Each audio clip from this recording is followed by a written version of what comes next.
वेदशास्त्र धर्मलक्षण परमार्थ आणि व्यवहार शिक्षण भक्ता भक्त चित्त परीक्षण हातवटी विलक्षण सद्गुरूंची बाबांचे आसन बाबांचे ज्ञान बाबांचे ध्यान बाबांचे स्थान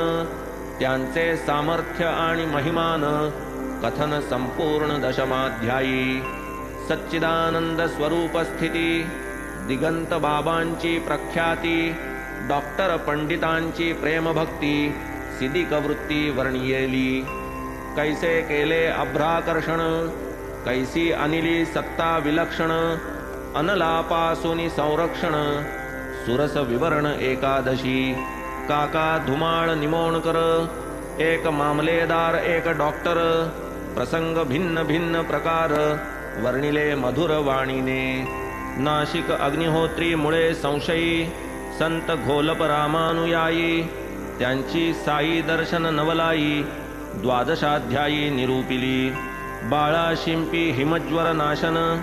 केले कृष्णश्वाना दध्योदन देऊन